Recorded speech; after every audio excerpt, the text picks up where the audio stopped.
Reforço Betel, só a educação liberta. E panificadora Bom Deguste e Delicatessen oferecem Jornal Mundial.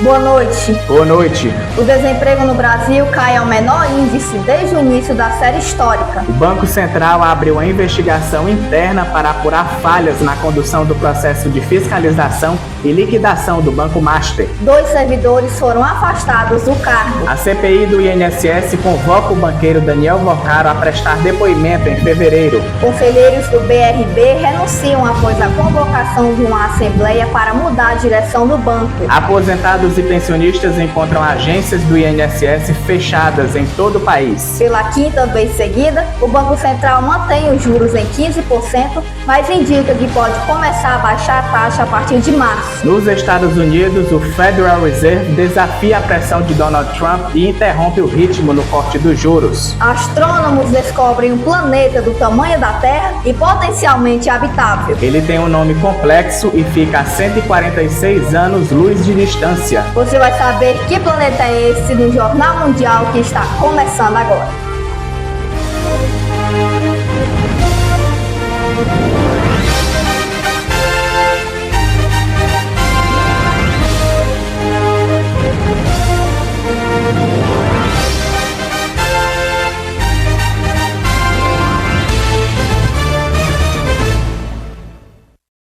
O desemprego no Brasil caiu para 5,6% no ano passado. O índice é o menor desde 2012, quando começou a série histórica. 2025 foi o segundo ano consecutivo com recorde de menor número de desemprego. O Brasil encerrou o ano de 2025 com a sua menor taxa de desemprego desde o início destes registros em 2012. Este é um importante impulso para o presidente Luiz Inácio Lula da Silva, a menos de 10 meses das próximas eleições presidenciais. A desocupação no país foi de 5,6% na média anual, o nível mais baixo na série histórica, segundo dados divulgados nesta sexta-feira pelo Instituto Brasileiro de Geografia e Estatística. Este é o segundo ano consecutivo com recorde de menor número de desemprego, após 6,6% em 2024. No trimestre móvel outubro-dezembro, o índice de desemprego caiu para 5,1%, 0,5 ponto abaixo do acumulado dos 3 meses anteriores. O mercado de trabalho no país se mostrou forte apesar das turbulências comerciais com os Estados Unidos. A população ocupada alcançou um recorde de 103 milhões de pessoas em 2025, em comparação aos 101 milhões e 300 mil do ano anterior. Os maiores crescimentos foram em serviços, administração pública, educação e saúde. A informalidade caiu para 38,1% no ano, frente a 39% em 2024. O número de empregados com carteira assinada aumentou em quase 1 milhão de pessoas em 2025, alcançando quase 39 milhões, outro recorde histórico. Além disso, o rendimento médio real teve uma alta de 5,7%, situando-se em R$ 3.560. O Banco Central abriu uma investigação interna para apurar a condução do caso Master. 2 diretores foram afastados do cargo. A abertura da sindicância foi decretada pelo presidente do BC, Gabriel Galípolo, ainda em novembro, mas só foi revelada pelo jornal O Globo nesta quinta-feira. O objetivo é verificar eventuais falhas no processo de fiscalização e liquidação extrajudicial da instituição financeira do banqueiro Daniel Vorcaro. A auditoria é um processo sigiloso e começou logo depois da liquidação do banco, no ano passado. A medida visa, principalmente, descobrir por que a área técnica demorou para detectar o aumento das operações de risco do Banco Master, segundo informações obtidas pelo blog do Valdo Cruz, do G1. A abertura da sindicância foi decretada pelo presidente do BC, Gabriel Galípolo, ainda em novembro, e é conduzida de forma independente. Isso porque um processo de liquidação extrajudicial, como ocorreu no caso Master, é um fato grave e precisa ser devidamente documentado. A informação, no entanto, foi revelada pelo jornal O Globo e confirmada pelo blog nesta quinta-feira, porque o processo é sigiloso dentro do órgão. Após a abertura da auditoria, os chefes do Departamento de Supervisão Bancária, Beline Santana e Paulo Sérgio Neves de Souza, foram afastados dos cargos. Até o momento, não há acusações contra eles. Paulo Sérgio Neves de Souza é ex-diretor de fiscalização do BC. Ele era chefe adjunto do Departamento de Supervisão Bancária e foi afastado do cargo em novembro do ano passado, logo após o início da auditoria. Em 19 de janeiro, pediu para deixar a função. Beline Santana ocupava o cargo de chefe do DESUP. É dele um ofício encaminhado ao Ministério Público Federal relatando a operação suspeita de compra de carteiras de crédito fraudulentas pelo Master no final de 2024, que acabou sendo desfeita. Ele foi afastado do cargo no início do mês e pediu para deixar a função nesta quarta-feira, dia 29 de janeiro. Dentro do BC, Galípolo tem dito a seus assessores que não está fazendo uma caça às bruxas, mas uma auditoria para evitar que se repita o que ocorreu com o Master, que foi crescendo de forma muito arriscada sem que fosse adotada alguma medida. O presidente da Comissão Parlamentar Mista do INSS, senador Carlos Viana, anunciou que o dono do Banco Master, Daniel Vorcaro, foi convocado para depor na comissão na próxima quinta-feira, dia 5 de fevereiro. O senador informou ainda que, em relação ao empresário Maurício Camissotti, a comissão atua para reverter um habeas corpus que garanta a dispensa de comparecimento à CPMI. Na última reunião de 2025, a comissão aprovou a convocação do bancário. O colegiado também aprovou a quebra dos sigilos bancários, fiscal e telemático de Daniel Vorcaro. 2 integrantes do Conselho de Administração do Banco de Brasília renunciaram aos cargos na quarta-feira. Marcelo Talarico e Luiz Fernando de Lara Rezende deixaram suas funções com efeito imediato, segundo informou a própria instituição em comunicado ao mercado. Além dos assentos no Conselho, os 2 também saíram dos comitês internos do banco, conforme previsto nas regras da empresa e da legislação vigente. As renúncias acontecem cerca de 2 semanas depois que o principal acionista do BRB, o banco, o governo do Distrito Federal, convocou uma assembleia para escolher o novo Conselho de Administração. A reunião está marcada para o dia 19 de fevereiro. Nesta data, os acionistas vão votar os nomes indicados para integrar o novo colegiado: Edson Garcia, Joaquim Oliveira e Sérgio Nazaré. Os celulares dos 2 adolescentes suspeitos de envolvimento na agressão do cão comunitário Orelha, em Florianópolis, foram apreendidos após o retorno deles ao Brasil. A Polícia Civil de Santa Catarina apreendeu os celulares de 2 adolescentes suspeitos de envolvimento na agressão que resultou na morte do cão comunitário Orelha. A ação ocorreu nesta quinta-feira, logo após o retorno dos jovens ao Brasil, vindos de uma viagem de formatura aos Estados Unidos. Os aparelhos serão submetidos à perícia como parte do avanço das investigações. Ao todo, 4 adolescentes são investigados pelo caso, ocorrido na região de Praia Brava, em Florianópolis. O animal, que vivia sob cuidados da comunidade, sofreu ferimentos graves na cabeça e, devido à gravidade do quadro, passou por eutanásia. Os mandados de busca e apreensão foram autorizados pela Vara da Infância e da Juventude e cumpridos com apoio de delegacias especializadas e da Polícia Federal. A polícia também informou que solicitou o laudo de corpo de delito do animal e reforçou a segurança no aeroporto diante da possibilidade de protestos. A defesa de 2 dos adolescentes nega a existência de vídeos que comprovem os maus-tratos e pede cautela diante do que classifica como linchamento virtual. As investigações seguem para esclarecer responsabilidades e eventuais tentativas de obstrução. Após a forte repercussão da morte do Orelha, outro animal foi covardemente morto, desta vez em São Paulo. Mais um caso de agressão contra animais. Uma câmera de segurança registrou o momento em que Caramelo, um cachorro comunitário, foi morto a tiros na zona leste de São Paulo. Caramelo vivia nas ruas e era cuidado por moradores do bairro Jardim Três Marias. O crime aconteceu no dia 18 de janeiro. Segundo o registro da ocorrência, o cachorro estava na área de acesso a um shopping, acompanhado por 2 seguranças. Em determinado momento, o animal começou a latir. Um dos funcionários então abriu o portão de saída do estabelecimento e Caramelo ficou na calçada por alguns segundos. Na sequência, um homem se aproximou e o cachorro voltou a latir. Nesse momento, o suspeito sacou uma arma e efetuou vários disparos contra o animal. Após os tiros, ele deixou o local. Um boletim de ocorrência por abuso contra animais e disparo de arma de fogo foi registrado. Até esta quinta-feira, dia 29 de janeiro, a Polícia Civil ainda tentava identificar o autor do crime. De acordo com a PM, uma equipe foi acionada para atender a ocorrência e encontrou um funcionário no local. O homem então relatou que o atirador discutia e empurrava uma mulher e que, por causa da confusão, o cachorro começou a latir com mais intensidade. Ainda de acordo com o relato divulgado pelo portal G1, ao abrir o portão, o animal saiu e o homem que discutia com a mulher sacou a arma e atirou contra Caramelo. Os policiais informaram que o cachorro apresentava ao menos 9 perfurações no corpo. Na delegacia, o segurança afirmou que cerca de 12 tiros foram disparados. O caso segue sob investigação. A seguir, aposentados e pensionistas relatam transtornos com fechamento de agências do INSS em todo o país. A descoberta de um novo planeta do tamanho da Terra.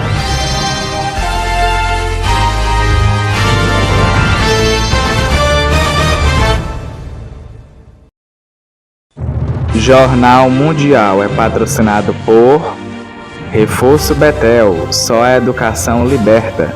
Panificadora Bom Deguste Delicatessen, surpreenda-se com o sabor. E vereador Dinho do Frango, para fazer a diferença. De terça a quinta, as informações da tarde com Caio Teles, no Boa Tarde Mundo, às 13 horas.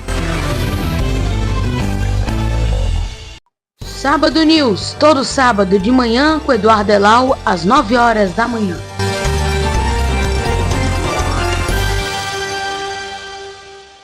Revista do Domingo, seu noticiário no domingo com Clara Bezerra, às 19 horas.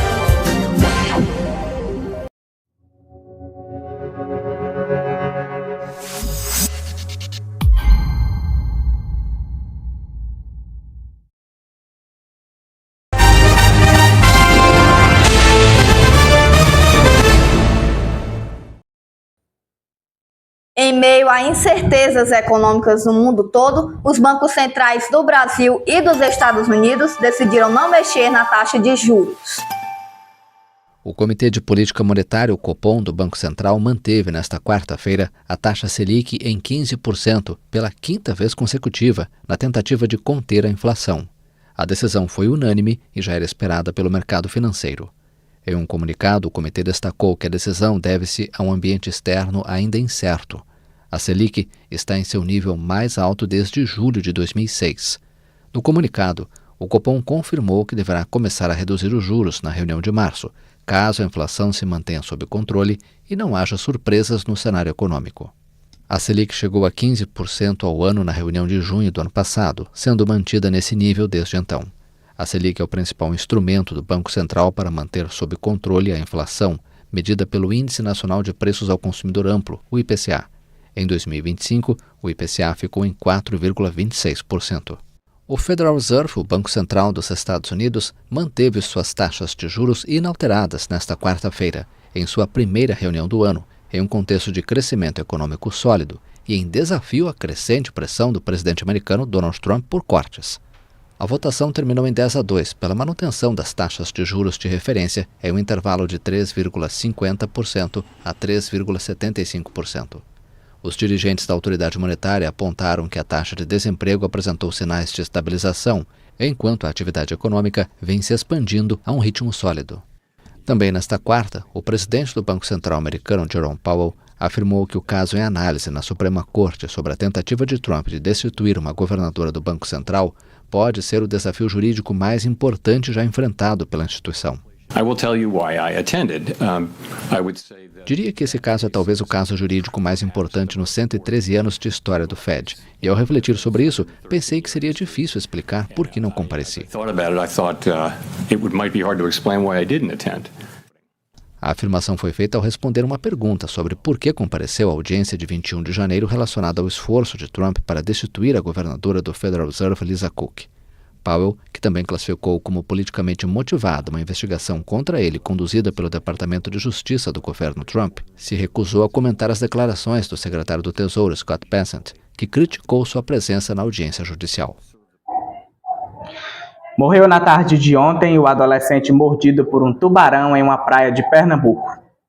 Morreu na tarde da última quinta-feira 29, em Olinda, o adolescente de 13 anos atacado por um tubarão na praia Del Chifre. A vítima, identificada como Davidson Rocha Dantas, brincava no mar com amigos quando foi mordido. O jovem foi resgatado por um homem que tentou prestar os primeiros socorros no local. Moradores da região levaram o adolescente ao hospital do Tricentenário em Bairro Novo, mas ele já chegou à unidade em parada cardiorrespiratória. Segundo a equipe médica, Davidson sofreu uma lesão extensa em uma região com artérias no membro inferior, o que provocou grande perda de sangue. Apesar das tentativas de reanimação, o adolescente não resistiu. O SAMU informou que foi acionado para a ocorrência, mas ao chegar à praia, a vítima já havia sido socorrida. O Comitê Estadual de Monitoramento de Incidentes com Tubarão confirmou o ataque e destacou que a praia Del Chifre possui placa de sinalização alertando sobre o risco. Este foi mais um caso registrado no litoral de Pernambuco,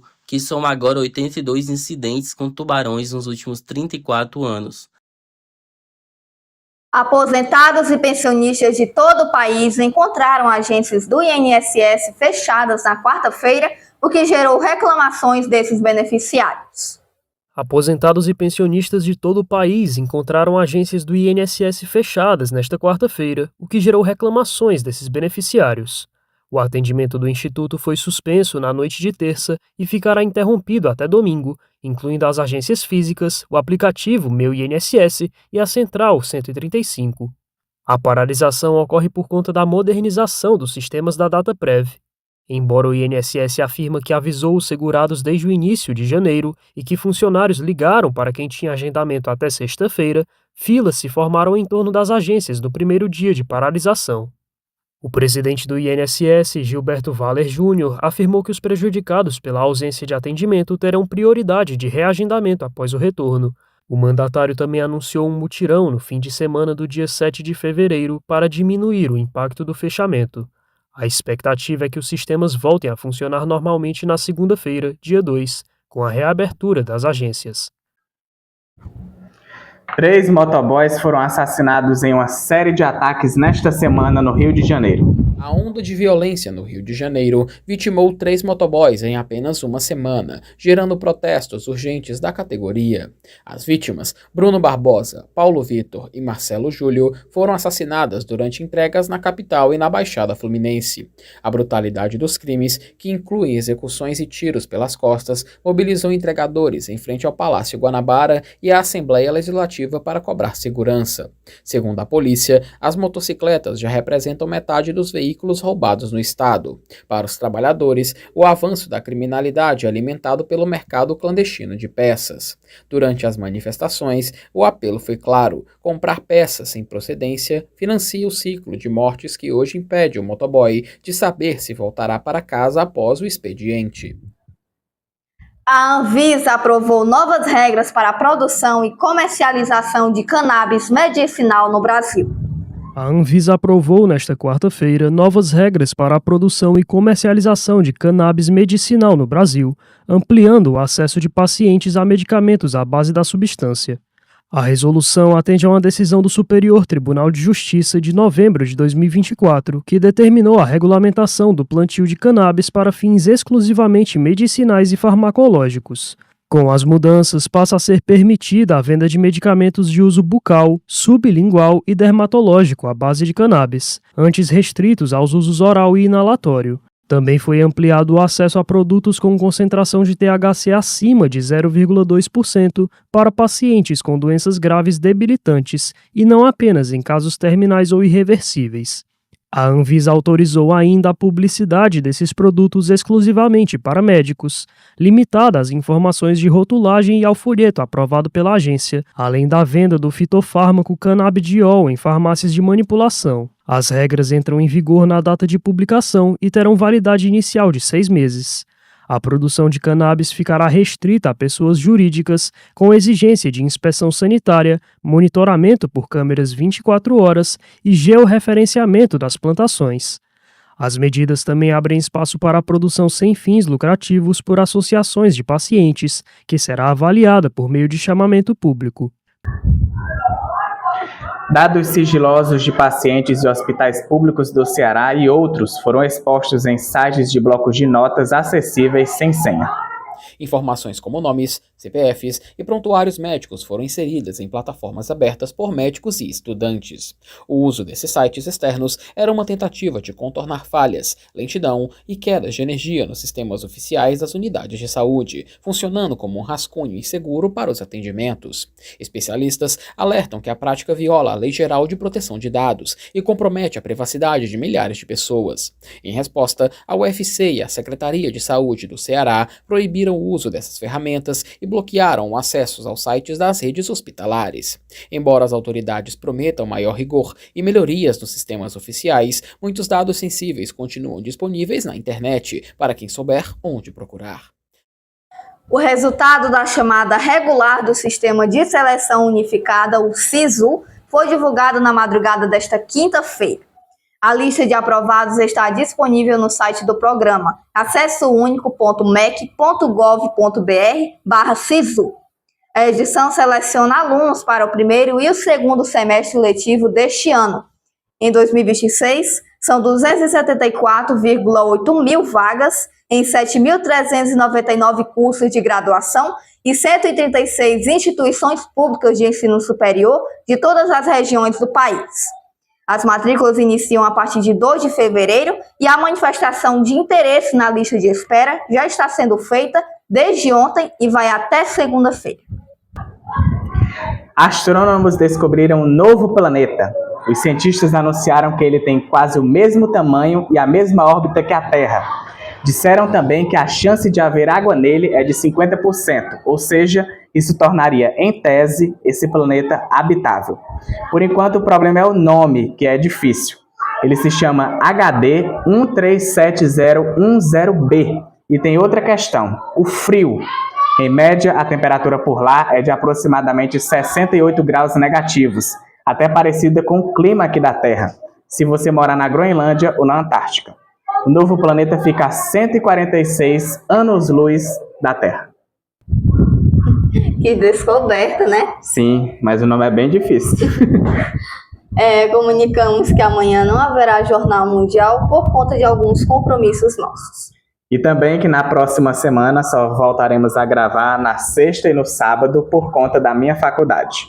Então, a gente vai estar levando as notícias para você no Jornal Mundial através dos dias sexta e sábado, para não deixar de ter também, né, Alice? Com certeza. O Jornal Mundial fica por aqui. Para rever nossas reportagens, volte o vídeo aqui no YouTube e não esqueça de seguir nossas páginas lá no Instagram. Boa noite. Se inscreva no canal e deixe o seu like. Boa noite e um bom fim de semana.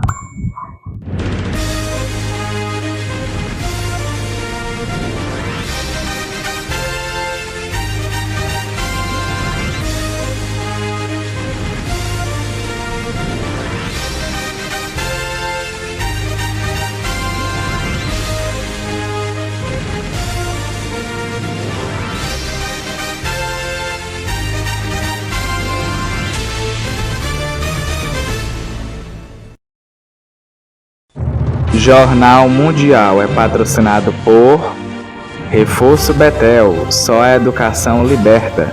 Panificadora Bom Deguste Delicatessen, surpreenda-se com o sabor. E vereador Dinho do Frango, para fazer a diferença.